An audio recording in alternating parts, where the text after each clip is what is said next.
మేడారం జాతర సంబంధించినటువంటి రివ్యూను కూడా మరి ఏర్పాటు చేయడం జరిగింది. అదే కాకుండా పంచాయతీరాజ్ కమిషనరు హనుమంతరావు గారు, మరి అదేవిధంగా ఈఎన్సి ఆర్డబ్ల్యూఎస్, ఈఎన్సి పిఆర్, అదేవిధంగా ఆర్టీసీ డిఎం అధికారులతో పాటు మన జిల్లా స్థాయి అధికారులు, కలెక్టర్ గారు, ఐటీడీఏ పిఓ గారు కూడా వివిధ శాఖల అధికారులతో రివ్యూ చేయడం జరిగింది. వాస్తవానికి ఈ జాతర ప్రాంగణంలో ఇంకా కొన్ని రోడ్స్ కొన్ని చిన్న చిన్న మిగిలి ఉన్నాయి. అవి కూడా ఈ 4-5 రోజులలో కంప్లీట్ చేస్తాం. మేజర్గా కొన్ని ఫారెస్ట్ ప్రాబ్లమ్స్ తోటి కూడా కొండాయి కానీ ఊరట్టం రోడ్డు అది ఆగిపోవడం జరిగింది. అది కూడా ఈరోజు కాంట్రాక్టర్లతో మాట్లాడి ఆ ఫారెస్ట్ వాళ్ళతో సమన్వయం చేసుకొని చేయమని చెప్పడం జరిగింది.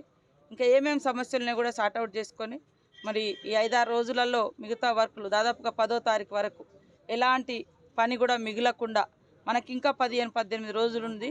అయినప్పటికీ కూడా అన్ని పనులు ముందస్తుగానే ఎలక్షన్స్ ఉండి మరి లేటుగా మనం వర్క్ స్టార్ట్ చేసినప్పటికీ యుద్ధ ప్రాతిపదికన మ్యాక్సిమము చేస్తూ ఉన్నాం. కాంట్రాక్టర్లు కొంతమంది పాత బిల్లులు, గత ప్రభుత్వం బిల్లులు ఇవ్వలేదని ఇక్కడ మొండికేసే ప్రయత్నం చేసినా కూడా వాళ్ళు చేయకుంటే వేరే వాళ్ళని పురమాయించి కూడా వర్కులు చేయించడం జరిగింది.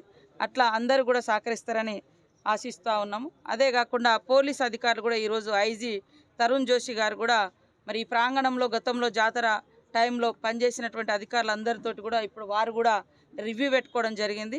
అన్ని శాఖల యొక్క మీటింగ్స్ అవుతూ ఉన్నాయి. తొందరలోనే మరి ఆర్టీసీ ఎండి గారు కూడా వస్తారు. అదేవిధంగా మా పిఆర్ పంచాయతీరాజ్ ప్రిన్సిపల్ సెక్రటరీ గారు కూడా తొందరలోనే విజిట్ చేస్తారు. అన్ని శాఖల అధికారులు వచ్చి వాళ్ళ శాఖలను కూడా ప్రత్యేకంగా కూడా రివ్యూ చేయడం జరుగుతుంది.